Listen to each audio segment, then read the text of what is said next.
नमस्कार, राम राम, खुदा हाफिज। मैं हरिओम स्वागत करता हूँ आपके अपने परिवार एचओ स्टडी ग्रुप में। हो गई पीर पर्वत से पिघलनी चाहिए, इस हिमालय से फिर कोई गंगा निकलनी चाहिए। सिर्फ हंगामा खड़ा करना मेरा मकसद नहीं, मेरा मकसद है ये सूरत बदलनी चाहिए।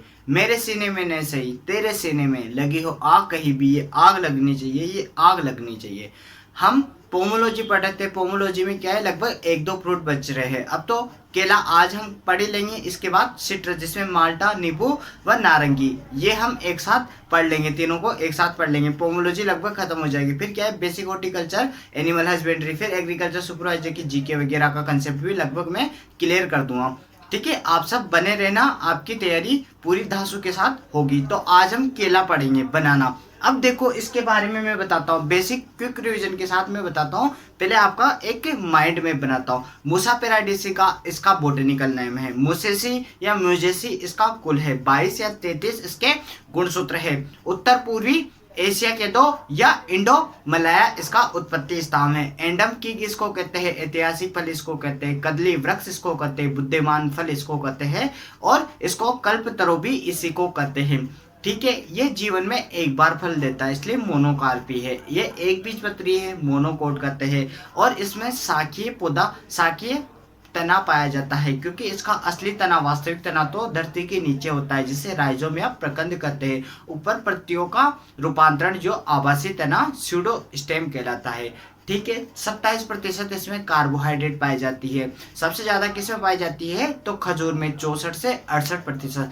स्पेडिक्स इसका पुष्प प्रकार है। इन्फ्लोरेसेंस क्या है, स्पेडिक्स है। स्पेडिक्स किस किस में पाया जाता है, तो सुपारी में पाया जाता है, बनाना में पाया जाता है, कोकोनट में पाया जाता है, वह डार्ट पाम खजूर में पाया जाता है। खजूर का एनआरसी कहाँ पर है, तो वह बीकानेर में है, ये भी ध्यान रखना। फाइनिक्स डेक्टाइलिफेरा किसका, फिनिक्स डेक्टाइलिफेरा किसका नाम है, तो खजूर का। उत्पत्ति स्थान क्या था, इराक है। तो ईरान किसका उत्पत्ति स्थान है, तो अनार का है। मैंने आपको अनार पढ़ाया था, प्रुनिका ग्रांटा प्रुनिकेसी लिथरेसी उसका कुल है। ये बातें आप ध्यान रखा करो।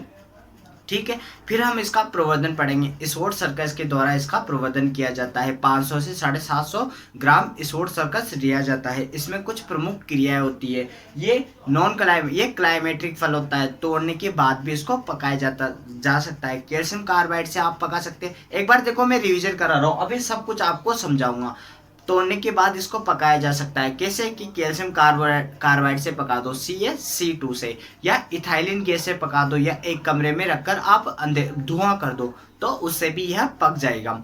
ठीक है, ये इसके पकाने के आधार पर होगा। इसमें मृदा कौन सी चाहिए होती है, तो नॉर्मल दोमट मृदा चाहिए। अब अच्छी उपजाऊ वाली नॉर्मल दोमट मृदा होनी चाहिए, जिसका 6.5 से 7.5 तक पीएच होना चाहिए। जलवायु इसकी कैसी होनी चाहिए, तो इसका तापमान 20 से 30 डिग्री सेंटीग्रेड के मध्य होना चाहिए। एवरेज माने तो 26.5 डिग्री इसका तापमान होना चाहिए। फिर हम इसकी किस्में पढ़ेंगे, इसके रोग पढ़ेंगे, पनामा विल्ट, सिगाटोगा, मोको वगैरह इसके रोग पढ़ेंगे। फिर पेकुनन वगैरह, ये रसथली इसकी किस्में पढ़ेंगे। ठीक है, ये हम विस्तार से पढ़ेंगे। देखो, मैं आपको बताता हूँ। देखो, केला, आप एग्रीकल्चर के स्टूडेंट हो तो आपको बोटेनिकल नेम सबके आने चाहिए। ये बात आप नोट करके लिख लो, क्योंकि आप बार बार इनके बोटेनिकल नेम तो आप सीख जाओ। इसका बोटेनिकल नेम क्या है, बनाना केला का, तो इसका बोटेनिकल के नाम क्या है, मूसा पेराडिसिका, ये इसका बोटेनिकल नेम है। ठीक है, हम इसके नाम के नीचे अंडरलाइन करते हैं। ठीक है, बोटेनिकल नेम किसने दिया था, बोटेनिकल नेम या द्विनाम पद्धति किसने दी थी, द्विनाम पद्धति किसने दी थी, तो द्विनाम पद्धति के जनक कौन है, केरोलस लीनियस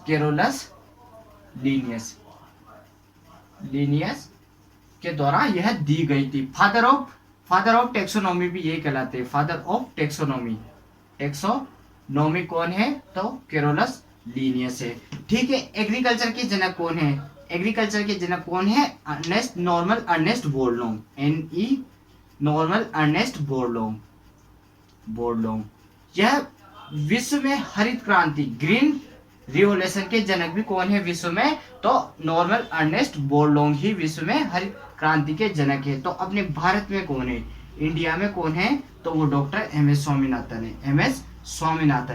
स्वामीनाथन और नॉर्मन बोरलॉग को प्रथम नोबेल प्राइज मिला था, शांति का प्रथम नोबेल प्राइज मिला था। और डॉक्टर एम.एस. स्वामीनाथन ने हरित क्रांति को क्या नाम दिया था? सदाबहार क्रांति, सदाबहार, एवरग्रीन। एवरग्रीन किसने दिया था? तो स्वामीनाथन ने दिया था। ठीक है। एग्रोनॉमी के जनक कौन है? तो पीटर डिक्रेंसी है। हॉर्टिकल्चर के जनक कौन है? तो मॉडर्न हॉर्टिकल्चर के जनक कौन है? के.एल. चड्डा है। के.एल. चड्डा। पोमोलॉजी के जनक भी के.एल. चड्डा है। और बताओ सुनहरी क्रांति, गोल्डन रिवॉल्यूशन के जनक भी कौन है? के.एल. चड्डा है।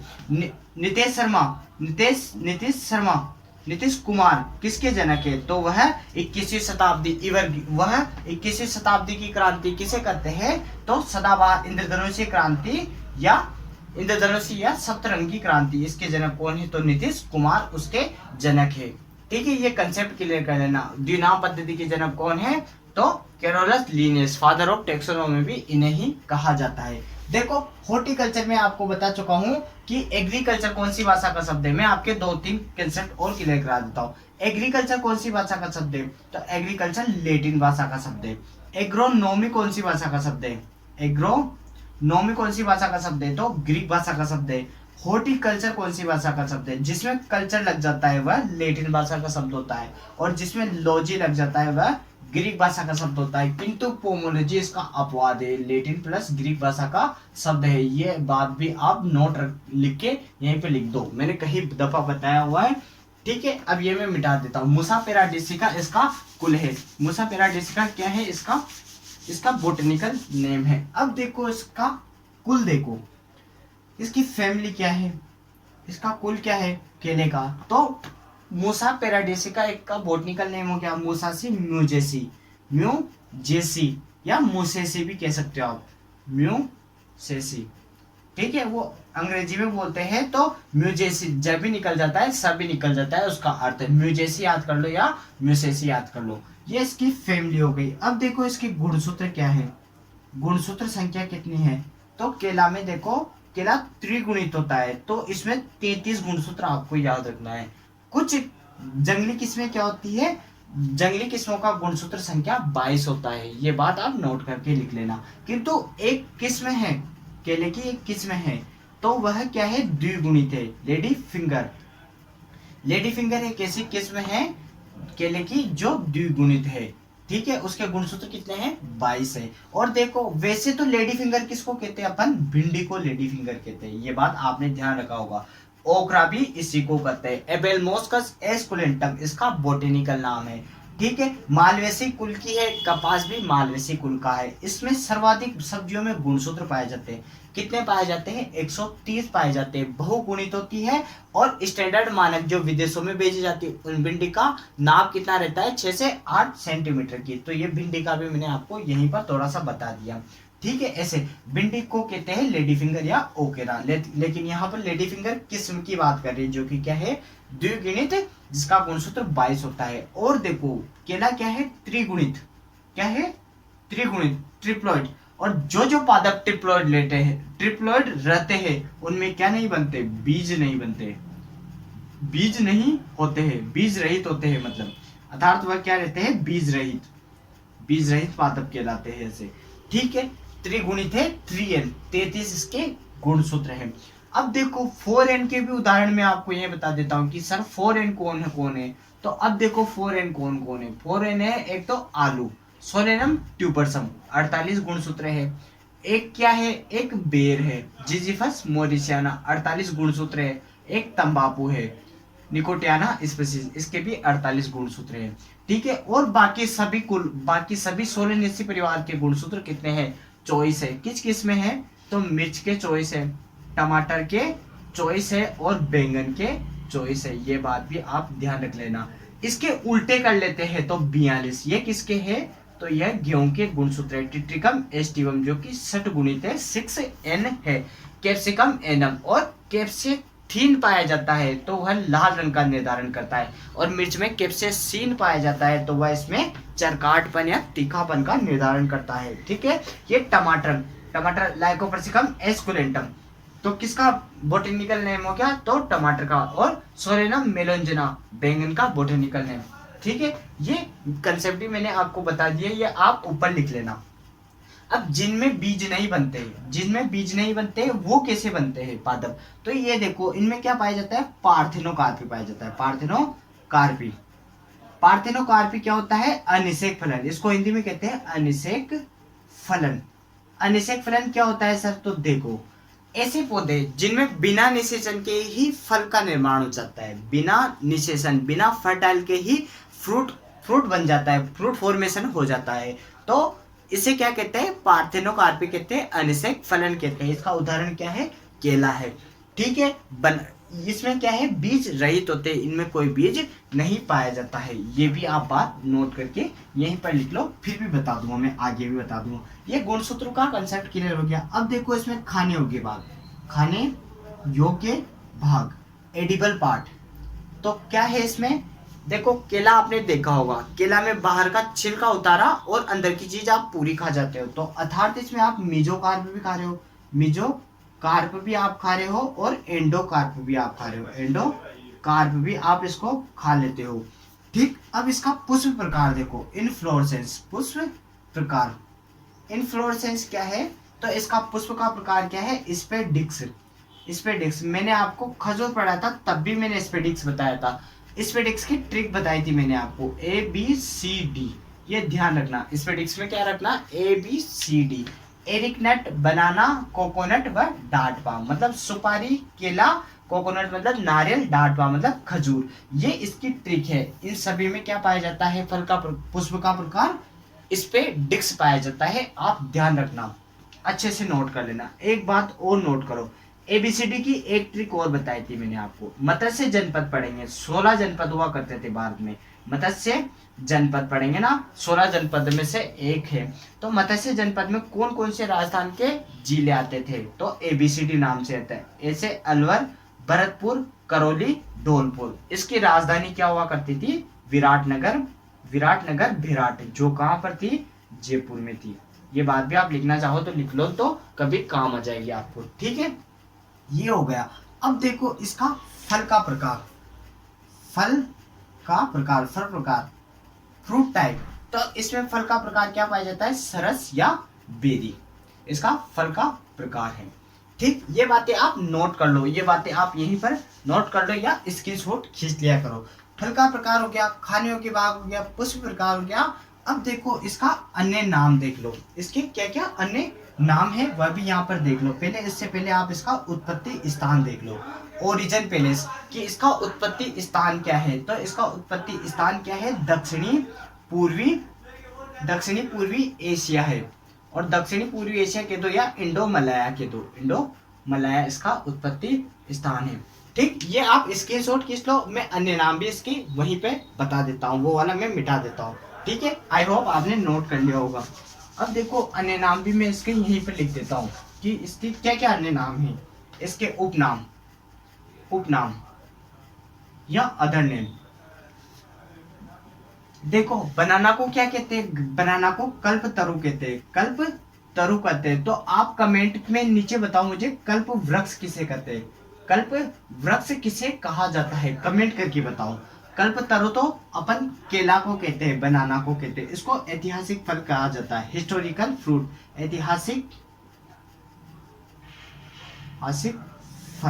ऐतिहासिक फल इसको कहा जाता है। इसको कदली फल कहा जाता है, कदली फल कहा जाता है। इसको बुद्धिमान फल कहा जाता है, बुद्धिमान पौधा कहा जाता है, बुद्धि वाला फल कहते हैं। स्वर्ग का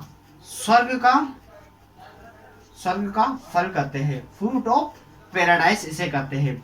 ठीक है, और क्या नाम है, कल्पतरु इसे कहते हैं। तो कल्प वृक्ष किसे कहते हैं, कल्प वृक्ष नारियल को कहा जाता है। ऐतिहासिक फल इसे कहते हैं, और कदली वृक्ष, क्योंकि पहले के रामायण महाभारत में क्या है, इसका उल्लेख किया गया है। क्योंकि रामायण में हनुमान जी ने जब सीता जी की खोज में गए थे, तो वह पुष्प वाटिका में क्या खाते हैं, कदली फल खाते हैं, जो कि बनाना केला होता है। बुद्धिमान फल इसे कहते हैं, स्वर्ग का फल इसे कहते हैं, एडम्स किंग भी इसको ही कहा जाता है। ये इसका उपनाम है। अब आप देखो इसके स्क्रीनशॉट खींच लो, मैं हट जाता हूँ, फिर मैं आगे आपको इसका सामान्य विवरण बताऊंगा, फिर इसकी किस्में पढ़ाऊंगा, जलवायु पढ़ाऊंगा, फिर हम आगे, आई होप आपने सभी ने इसको नोट कर लिया होगा, ठीक है, स्क्रीनशॉट खींच लिया होगा। अब मैं इसको मिटा देता हूँ, ठीक है। एक बार क्विक रिवीजन करा रहा हूँ। मूसा पेराडिसिका इसका बोटेनिकल नेम है, म्यूसेसी म्यूजेसी इसका कुल है, गुणसूत्र 22 या 33। 33 आपको याद रखना है, ट्रिप्लोइड है, त्रिगुणित है, बीज नहीं बनते हैं, बीज रहित है, पार्थेनोकार्पी अनिषेक फलन इसमें पाया जाता है। खाने योग्य भाग लेडी फिंगर इसकी किस्म जो कि द्विगुणित है। खाने योग्य भाग मेसोकार्प या पेरिकार्प है। पुष्प का प्रकार क्या है, तो इन्फ्लोरेसेंस स्पेडिक्स है। किस किस में पाया जाता है, एबीसीडी, एरिकनट, बनाना, कोकोनट व डार्ट पाम में पाया जाता है। डार्ट पाम को खजूर को क्या कहते हैं, फिनिक्स डेक्टाइलिफेरा। इसका एनआरसी कहाँ पर है, बीकानेर में है, ध्यान रखना। इराक इसका उत्पत्ति स्थान है, खजूर का उत्पत्ति स्थान इराक है, तो अनार का उत्पत्ति स्थान ईरान है, ये भी आप बात ध्यान रखना, ठीक है। फल प्रकार सरस या बेरी पाया जाता है। उत्पत्ति स्थान दक्षिणी पूर्वी एशिया। उपनाम देखो, कल्प तरु केला को कहते हैं, तो कल्प वृक्ष नारियल को कहते हैं। ऐतिहासिक फल केला को कहते हैं। कदली फल केला को कहते हैं। बुद्धिमान वाला फल केला को कहते हैं। स्वर्ग का फल या फिर फ्रूट ऑफ पैराडाइज किसे कहते हैं, तो केला को कहते हैं। इंग्लिश में भी आप लिख लो, fruit of paradise, fruit of paradise. Adam's king किसे कहते हैं, तो बनाना को कहते हैं। ये मैं मिटा देता हूँ, ठीक है। अब हम इसका सामान्य विवरण देखेंगे कि इसमें क्या क्या होता है, ये सारा सामान्य विवरण अब हम देखेंगे। ये तो पूरा बेसिक बता दिया जो पेपर में पूछ लेते हैं, और ये बातें आपको क्या याद भी होनी चाहिए। देखो आपको अच्छा लग रहा है वीडियो, तो आप देखो ज़्यादा से ज़्यादा लाइक शेयर करो, ताकि ऐसे ही वीडियो में आपके सामने ला सकूँ। ज़्यादा से ज़्यादा आप हमारा साथ दें। अब देखो इसका सामान्य विवरण, और आप हमारे नीचे डिस्क्रिप्शन बॉक्स में क्या है, लिंक दी हुई है, तो टेलीग्राम, व्हाट्सएप, इन ग्रुप, इंस्टा वगैरह से जुड़ जाओ आप, ताकि मैं वहाँ पर न्यू अपडेट्स डालता रहता हूँ। इसके पीडीएफ वगैरह भी मैं डाल दूंगा, आप मुझे कभी भी कॉल कर लेना, मैं आपको इसकी पीडीएफ वगैरह प्रोवाइड करा दूंगा। सामान्य विवरण, जनरल इंफॉर्मेशन। अब देखो इसकी क्या क्या है, मैं पहले लिख देता हूँ, फिर आपको बता देता हूँ, ठीक है। पार्थेनोकार्पी,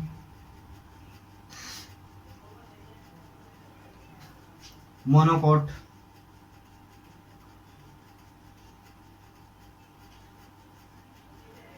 एक बीजपत्री, एक बीजपत्री तो इसे कहते हैं, मोनोकोट को एक बीजपत्री कहते हैं, एक बीजपत्री। पार्थेनोकार्पी अनिषेक फलन, अनिषेक आपके हिंदी में भी लिख दे, अनिषेक फलन। शाकीय वृक्ष, शाकीय पौधा, ठीक है। आवासीय तना, पत्तियों का रूपांतरण, अभी मैं आपको ये समझा भी दूंगा, पत्तियों का रूपांतरण।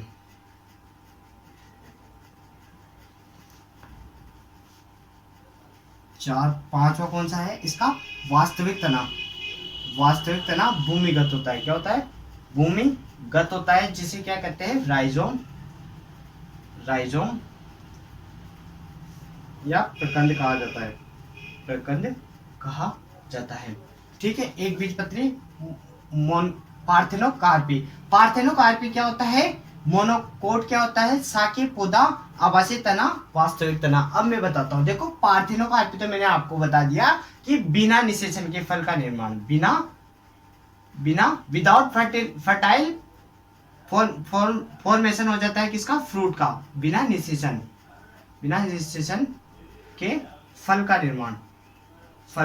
निर्माण, ठीक। इसीलिए तो ट्रिप्लोइड होते हैं, इसके गुणसूत्र कितने होते हैं, 33 होते हैं, ठीक। मोनोकोट एक बीजपत्री, यह क्या है, एक बीजपत्री पौधा है, एक बीजपत्री। हमने जब एंजियोस्पर्म मैंने बताया आपको पहले भी, एंजियोस्पर्म क्या है, दो भागों में होता है, एक बीजपत्री और द्विबीजपत्री, जिनमें दो बीजपत्र पाए जाते हैं, जैसे सभी दालें हो गई, पल्सेज हो गई, दलहनी परिवार, और केला वगैरह ये हो गया, इसमें एक बीजपत्र होता है, ठीक है। शाकीय पौधा यह है, आपने देखा होगा, ये केले का पौधा देखा होगा, तो केले का पौधा कैसा रहता है, कमजोर रहता है, उसमें कोई लकड़ी नहीं पाई जाती, लकड़ी अनुपस्थित होती है, वह जीवन में एक बार ही फलन देता है। आपने ये बात भी देखा होगा कि जीवन में केवल एक बार ही फल देता है, जीवन में केवल एक बार ही फल देता है, एक बार ही फल देता है,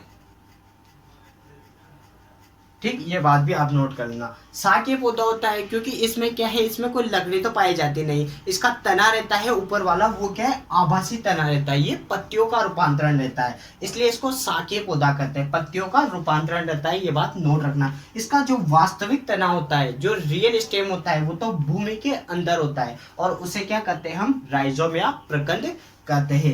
और ये जीवन में केवल एक ही बार फल देता है, जीवन में केवल एक ही बार फल देता है। ऐसे कौन कौन है, तो पपीता भी जीवन में केवल एक ही बार फल देता है, पाइनएप्पल भी जीवन में एक बार फल देता है, केला भी जीवन में एक बार फल देता है।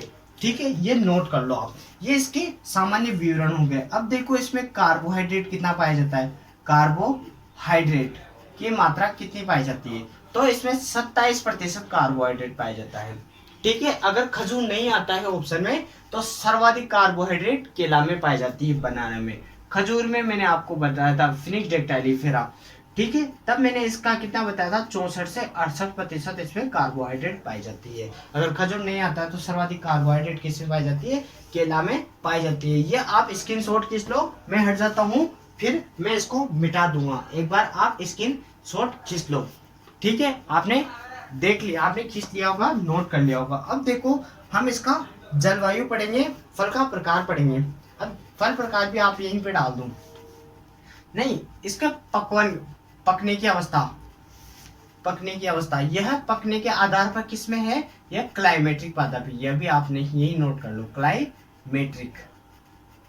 क्लाइमेट्रिक है, जो मैंने आपको बताया है। ये तुड़ाई के बाद पक जाता है, तुड़ाई के बाद पक सकता है, तुड़ाई के बाद श्वसन दर किसके कारण बढ़ता है, तो श्वसन दर के तेज होने पर यह पक जाता है। अगर आप श्वसन दर तेज हो जाती है जिसके कारण पक जाता है, आर्टिफिशियली आप पका भी सकते हो, किस से, कैल्शियम कार्बाइड से आप पका सकते हो, इथाइलिन से आप केले को पका सकते हो, या फिर आप बंद कमरे में धुआं करके आप इसे पका सकते हो। ठीक है, अपने जीवन में एक बार फल देता है। आप इसको एक इंग्लिश में वर्ड भी लिख लो, मोनोकार्पिक इसे कहते हैं। इंग्लिश में भी आप एक वर्ड लिख लो, कभी अगर यूं नहीं पूछे कि जीवन में एक बार फल देने वाला पादप कौन सा है, अगर ये पूछ ले कि मोनोकार्पिक प्लांट कौन सा है, तो वो क्या है, बनाना केला है। अब मैं इसको मिटा देता हूँ, आपने लिख लिया होगा। ठीक है, अब हम देखो इसकी जलवायु वगैरह देखेंगे कि जलवायु क्या है, इसकी मृदा क्या है, इसका सामान्य विवरण, इसके प्रवर्धन क्या है, इसकी किस्में, इसके रोग, इसकी क्रियाएं, ये सब हम विस्तार से पढ़ेंगे। बस आप बने रहे, आप ज़्यादा से ज़्यादा लाइक शेयर कमेंट करें और हमारे व्हाट्सएप और टेलीग्राम ग्रुप के साथ आप जुड़ जाइए। नीचे डिस्क्रिप्शन बॉक्स में क्या है, लिंक दी हुई है। अब देखो इसकी जलवायु, तो इसमें तापमान कितना चाहिए होता है, 20 से 30 डिग्री सेंटीग्रेड तापमान। एवरेज देखो तो एवरेज क्या है, 26.5 डिग्री तापमान इसमें चाहिए होता है। उष्ण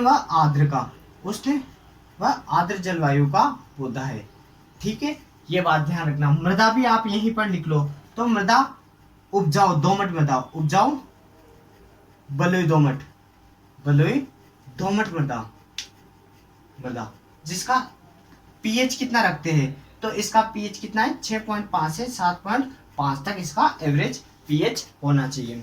ये इसका जलवायु आ गई, ये इसका, और इसका फल पकवान के मैंने बता दिया, फिर यहाँ पे लिख देता हूँ, क्लाइमेट्रिक फल है जो तुड़ाई के बाद पक जाता है। ये आप नोट कर लो, फिर मैं इसका प्रवर्धन और इसकी क्रियाएं बताएंगे, जो कि विस्तार से बताऊंगा।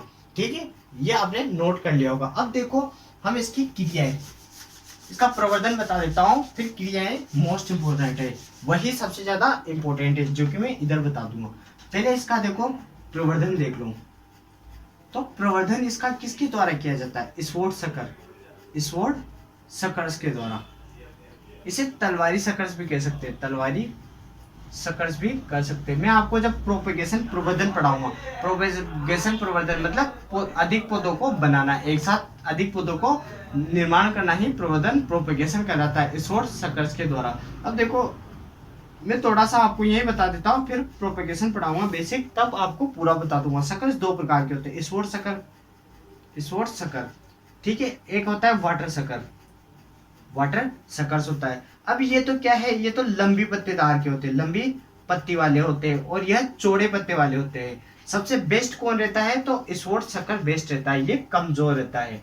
यह जल्दी फलन देता है, फलन जल्दी दे देता है, ये फलन लेट देता है। वाटर शक्कर फलन लेट देता है। स्पोर्ट शक्कर या तलवारी शक्कर भी आप इसको कर सकते हैं, तलवारी शक्कर भी आप इसको करते हैं। सबसे अच्छा ये होता है। इसका वजन कितना रखते हैं, तो इसका वजन 500 ग्राम से कम रखते हैं। इसका वजन कितना रखते हैं, तो 500 ग्राम से अधिक रखते हैं। इसका तो कम रखते हैं, इसका अधिक रखते हैं। सबसे बढ़िया कौन सा होता है, तो स्पोर्ट्स या तलवारी शकर्स। ये मैं आपको बता दूंगा जब पढ़ाऊंगा। शकर्स कैसे है, देखो मैं बता देता हूँ। आपने देखो केला का पौधा देखा होगा, ये जमीन है, तो जमीन में से क्या है, ये निकलते रहते हैं, जमीन में से शकर्स निकलते हैं, जड़े वगैरह, जैसे अपन कहते हैं ये शकर्स, तो ये होते हैं शकर्स। ठीक है, ये शॉर्ट शकर्स काम में लेते हैं। ज्यादा शकर्स होते हैं तो उनको हटा देते हैं। कितने दिनों में हटाते हैं, 45 दिन में हटाते हैं। जिस क्रिया को क्या कहते हैं, डी सकरिंग कहते हैं। अभी हम पढ़ेंगे डी सकरिंग उसे कहते हैं। डी नेवलिंग कैसे कहते हैं, नर पुष्पों को हटाना। अभी क्रिया पढ़ेंगे तब मैं आपको वहां पर बता दूंगा। प्रवर्धन किसके द्वारा किया जाता है, स्पोर्ट्स या तलवारी शकर्स के द्वारा। अब सबसे इंपॉर्टेंट मोस्ट बात कि इसका वजन कितना लेते हैं, तो इसका वजन कितना लेते हैं, 500 से 750 ग्राम इसका वजन लेते हैं। ठीक है, आधुनिक विधि भी है जिसके द्वारा प्रवर्धन किया जाता है, तो वो कौन सी है, टिश्यू कल्चर। टिश्यू कल्चर जिसको मैंने बताया है कि मीडिया लेते हैं, केलस का निर्माण करते हैं। टिश्यू कल्चर के द्वारा इसकी कौन सी किस्म विकसित की गई है, तो G9 या ग्रांड नेने ये किस्म इसकी टिश्यू कल्चर के द्वारा विकसित की गई है। ठीक है, ये इसका प्रवर्धन हो गया। अब देखो सबसे इंपॉर्टेंट, मोस्ट इंपॉर्टेंट, आप इसमें डालो मोस्ट इंपॉर्टेंट। ठीक, ये परीक्षा में आएगी ही सही, आप नोट करके लिख लो। अब इसकी क्रियाएं देखो कि कौन कौन सी क्रियाएं। अब देखो प्रोपिंग, पहले मैं लिख देता हूं फिर मैं आपको विस्तार से बता दूंगा। पहला प्रोपिंग है, दूसरा डी सकरिंग, तीसरा डी नेवलिंग,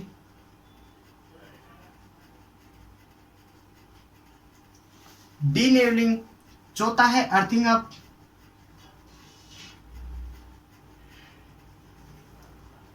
पांचवा रेपिंग और छठा है मेटोकिंग। ये इसकी क्रिया है। अब देखो मैं एक एक करके आपको बता देता हूँ। मोस्ट इंपोर्टेंट क्वेश्चन है, ये बात नोट करके लिख लो, परीक्षा में आएगा ऐसे। प्रोपिंग क्या है, प्रोपिंग का अर्थ होता है सहारा देना, सहारा देना। अब देखो ये पादप रहता है, ये पादप रहता है, मतलब किसका, केले का। लंबे लंबे पत्ते रहते हैं इसके। ठीक है, चित्र तो बना नहीं पर आप देखो, गेस करो कि ये लंबे लंबे पत्ते रहते हैं। ठीक है, तो क्या होता है, इसमें स्पेडिक्स बनता है। इसका फल का प्रकार क्या रहता है, स्पेडिक्स रहता है। तो फल बनते हैं इसमें गुच्छे रूपे। तो क्या करता है, ये वजन के मारे एक तरफ झुक जाता है, या फिर तेज हवाओं के कारण, तेज हवा आती है जिसके कारण ये झुक के गिर जाता है। तो उसके लिए क्या करते हैं, हम इसको लकड़ी से सहारा देते हैं। तो लकड़ी से या किसी चीजों से सहारा देना क्या कहलाता है, प्रोपिंग क्रिया कहलाती है। डी सकरिंग में क्या है, ये शकर्स निकलते हैं। तो अधिक शकर्स निकलते हैं तो अपने किसी काम के नहीं रहते। अवांछित शक्कर से क्या काम है, तो अवांछित शकर्स को हटाना, अवांछित एक्स्ट्रा शकर्स को, अवांछित शकर्स को हटाना क्या कहलाता है, डी सकरिंग कहलाता है। ये क्रिया कब की जाती है, 45 दिन के बाद की जाती है। ये नोट कर लेना। डी जिसके आगे लग जाता है उसका मतलब होता है हटाना। अब देखो डी का मतलब हो गया हटाना। नेवलिंग मतलब न से नर पुष्प, डी का मतलब हो जाता है हटाना। तो नर पुष्पों को हटाना, नर पुष्पों को हटाना क्या कहलाता है, डी नेवलिंग कहलाता है। अर्थिंग अप अपन आलू पढ़ेंगे। सोलेनम ट्यूबरसम 48 गुणसूत्र होते हैं। सोलेनेसी फैमिली होती है। पेरू उसका उत्पत्ति स्थान है। तो जब हम पढ़ेंगे कुफरी उसकी किस्मों के आगे लगता है, कुफरी उसका अनुसंधान संस्थान है, कुफरी पेरू। अर्थिंग अप पढ़ेंगे ना, उसमें क्या होता है, आलू में क्या है, आलू में मिट्टी चढ़ाते हैं। अगर आलू सूर्य की रोशनी में आ जाता है तो सोलेनिन पदार्थ, सोलेनिन के कारण क्या होता है, आलू का पीलापन किसके कारण है, सोलेनिन विषैला पदार्थ होता है। उसकी ज्यादा मात्रा खाने पर इंसान की मृत्यु हो जाती है। ठीक है, वहां पे भी अपन अर्थिंग अप पढ़ेंगे। तो अर्थिंग अप का मतलब क्या होता है, मिट्टी चढ़ाना। तभी तो हम क्या करते हैं, आलू पे मिट्टी चढ़ाते हैं, ताकि उस पर सूर्य की रोशनी ना पड़े, सूर्य का प्रकाश ना पड़े, मिट्टी चढ़ाना। तो इसी प्रकार क्या होता है, इस पे भी मिट्टी चढ़ाते हैं, क्योंकि ये पौधा गिरेगा भी नहीं और इसमें यहाँ पर इसमें जड़े का रोग भी नहीं लगेगा। ठीक है, अब रेपिंग। रेपिंग क्या होता है, फलों को ढकना, फलों को ढकना, रेपिंग। ठीक है, फल को ढक देंगे, फल बनेंगे तो फल को ढक देंगे, इसको रेपिंग करते हैं। मेटोकिंग क्या कहलाता है, तो मेटोकिंग क्या होता है, जब इसने एक बार जिंदगी में फल दे दिया तो इसको क्या करेंगे हम, 1.5 मीटर या 50 से 60 सेंटीमीटर के दो, तो इसके ऊपर से क्या है, हम इस पौधे को काट देंगे। फलन के बाद पौधे को 1.5 मीटर, 1.5 मीटर या 50 से 60 सेंटीमीटर ऊपर से काट देना, ऊपर से काट देना, क्या कहलाता है, मेटोकिंग कहलाता है। उसके बाद क्या है, वापस शक्कर से निकल जाएंगे, फिर उन शक्कर से क्या करेंगे, हम नया पौधा तैयार कर लेंगे। अब देखो ये आप एक बार नोट कर लो, मैं बता देता हूँ। प्रोपिंग सहारा देना, स्क्रीनशॉट खींच लो। डिसकरिंग अवांछित शकर्स को हटा देना, डीनेवलिंग नर पुष्पों को, अवांछित नर पुष्पों को हटा देना, डीनेवलिंग। अर्थिंग अप मिट्टी चढ़ाना, आलू में भी अर्थिंग अप क्रिया होती है। रेपिंग फलों को ढक देना। मेटोकिंग क्या होता है, फलन के बाद पौधों को 1.5 मीटर या 50 से 60 सेंटीमीटर ऊपर से काट देते हैं, फिर उसके शकर्स लेंगे, शक्कर से नया पौधा। देखो आप एक बार इस और शक्कर से इसका प्रवर्धन किया जाता है, प्रोपेगेशन। 500 से 750 ग्राम इसका वजन लेते हैं। ये आप देखो नोट कर लो, फिर मैं इसको मिटा दूंगा। एक बार आप स्क्रीनशॉट खींच लिया होगा या फिर आपने इसको लिख लिया होगा। अब मैं इसको मिटा देता हूँ, आई होप। अब हम इसका भंडारण देखेंगे, इसके कीट देखेंगे, इसके रोग देखेंगे, व इसकी इम्प्रूव्ड वेराइटी है, उन्नत किस्में देखेंगे। अब मैं इसको मिटा देता हूँ, ठीक है। ये बात मैंने आपको बता दी, प्रोपिंग, डिसकरिंग, डीनेवलिंग, अर्थिंग अप, रेपिंग, मेटोकिंग, ये क्रिया होती है। अब देखो इस और शक्कर से इसका प्रवर्धन किया जाता है। अब इसके रोग वगैरह देखेंगे, 13 डिग्री पर इसका भंडारण किया जाता है। अब इसके देखो रोग देख लो, आपको डिजीज, रोग, इसके रोग कौन कौन से हैं, मुख्य रोग। तो देखो पनामा विल्ट है, पनामा विल्ट फ्यूजेरियम ऑक्सीस्पोरम के द्वारा लगता है, पनामा विल्ट हो गया। फिर देखो सिगाटोका रोग, ठीक है। ये दोनों तो क्या है, कवक के द्वारा होते हैं, कवक के द्वारा होते हैं। रोग कारक अलग अलग है। इसका तो फ्यूजेरियम ऑक्सीस्पोरम है, ठीक है। इसका है सर्कोस्पोरा हेलमिंथीस्पोरम। तीसरा रोग देखो bunchy top of banana, bunchy top of बनाना, ठीक। चौथा रोग देखो इसका मोको रोग, जो कि जीवाणु के द्वारा होता है। मोको रोग किसके द्वारा होता है, जीवाणु के द्वारा होता है। और चौथा रोग है कोकन रोग, जो कि किसके द्वारा होता है, वायरस के द्वारा होता है। बंची टॉप ऑफ बनाना भी वायरस के द्वारा होता है। एफिड इसका फैलाता है, रोग वाहक, पेंटोना नाइग्रोसा इसका बोटेनिकल, इसका जूलॉजिकल नेम है। देखो मैं अब एक एक रोग को आपको विस्तार के साथ बता दूंगा, ये आप नोट कर लेना। पनामा विल्ट होता है, सिगाटोका रोग होता है, बंची टॉप ऑफ बनाना होता है, मोको रोग किसमें होता है, केला में होता है, कोकन रोग किसमें होता है, केला में होता है। पनामा विल्ट ये किसके कारण से होता है, तो देखो फ्यूजेरियम ऑक्सीस्पोरम कवक के द्वारा होता है, फ्यूजेरियम ऑक्सीस्पोरम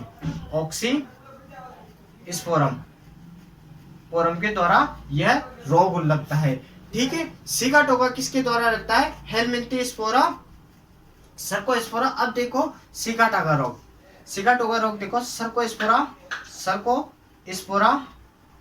हेलमिंथीस्पोरा,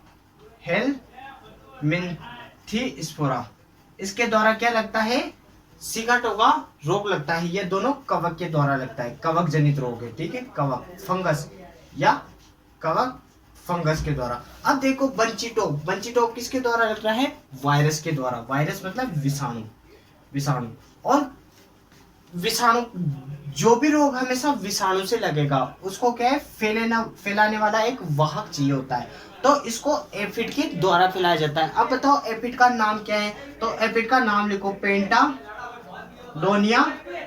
पेंटालोनिया निग्रोरन वोसा। ये इसका जूलॉजिकल नेम हो गया, इसके नाम के नीचे अपन अंडरलाइन करेंगे। ठीक है, ये बात ध्यान रखना। मोको रोग किसके द्वारा होता है? जीवाणु के द्वारा होता है। तो इसका जीवाणु का नाम लिखो आप, स्यूडोमोनास सेलेनीजीरस। स्यूडोमोनास सेलेनीजीरस कोकन रोग वायरस के द्वारा होता है। ठीक है, ये आप लिख लो, फिर मैं मिटा दूंगा। इसके कीट भी आप यहीं पर देख लो, कीट कि कौन कौन से कीट इसमें लगते हैं। देखो, पहला तो हो गया एफिड, एफिड हो गया, जो कि ये रहा पेंटालोनिया निग्रोरवोसा। ठीक, किसको फैलाता है? बंचिटो को, बनाना को फैलाता है, जो कि विषाणु के द्वारा होता है। अब देखो दूसरा इसका कीट कौन सा हो जाता है? तो दूसरा इसमें हो जाता है राइजोम विविल, राइजोम विविल, जिसका नाम देखो कोस्मोपोलिटस, कोस्मोपोलिटस, कोस्मोपोलिटस, कोस्मोपोलिटस सोडिसस, सोडिसस, ये इसका क्या नाम हो जाता है? राइजोम विविल का नाम क्या है? कोस्मोपोलिटस सोगोसस, सोडिसस के तो आप। ठीक है, इसके नाम क्या है? देखो, ये आपको ये वाला तो याद नहीं करना, परंतु इसका एफिड का नाम आपको याद करना है।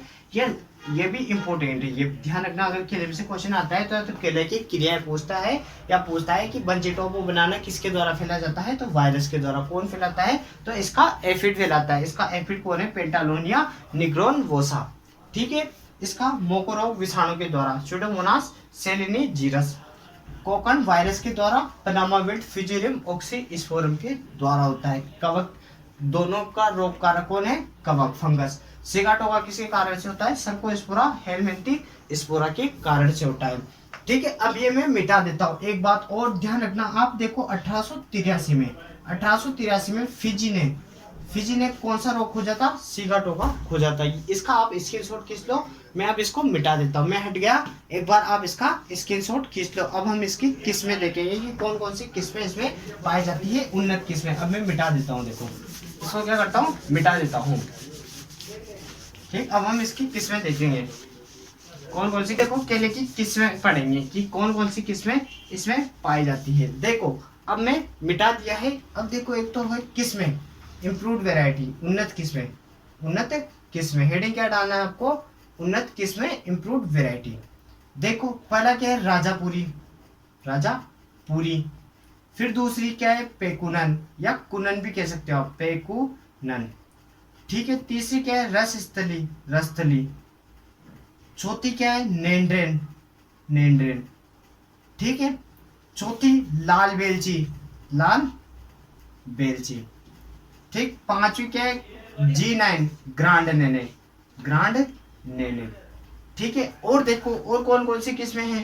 Dwarf Cavendish, dwarf, dwarf Cavendish, Cavendish. आगे और कौन सी है? तो इसकी कौन सी है और किसमें? नेंड्रेन, लाल बेलची हो गया इसका, रोबस्टा इसकी किस्में, रोबस्टा। ठीक, अगली कौन सी किस्म है? तो पेकुनन, कुनन भी आप इसको कह सकते हो। कुनन हो गई, ड्वार्फ कैवेंडिस हो गई, रस स्थली हो गई, ग्रांड नेने हो गई। तो एक देखो, मैंने आपको द्विगुणित किस्म बताई थी। कौन सी बताई थी? लेडी फिंगर, लेडी फिंगर, इसकी द्विगुणित किस्म है। एक इसकी सबसे मीठी किस्म कौन सी है? तो कारपुरा, कारपुरावल्ली, कारपुरावल्ली इसकी सबसे मीठी किस्म है, स्वीटेस्ट, स्वीटेस्ट किस्में है। कौन सी है? तो कारपुरावल्ली। अब देखो, मैं इनके बारे में एक एक दो विशेषता आपको बता देता हूँ। राजपुरी क्या है?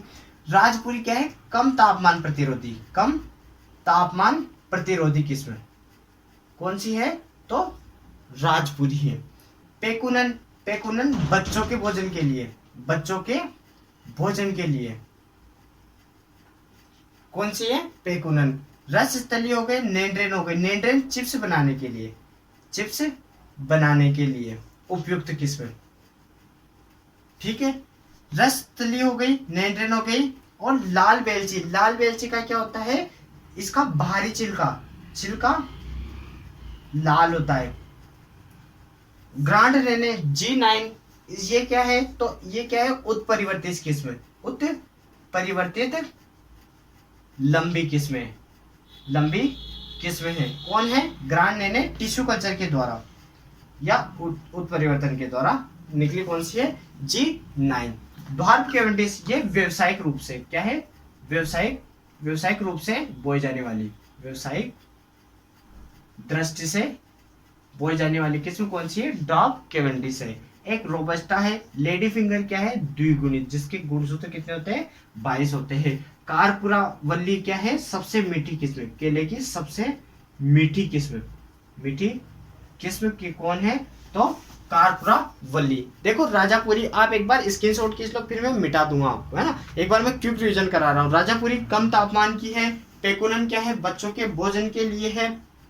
रसतली है, नेंड्रेन है, लाल बेलची है, ग्रांड नेने है, और dwarf Cavendish, robusta, lady finger, Karpuravalli एक मानथन इसकी किस्में है। कौन सी है? मोन्थन इसकी है, सफेद वेल्टी इसकी है, कांच केला इसकी है। देखो मोन्थन भी देख लो आप, मानथन,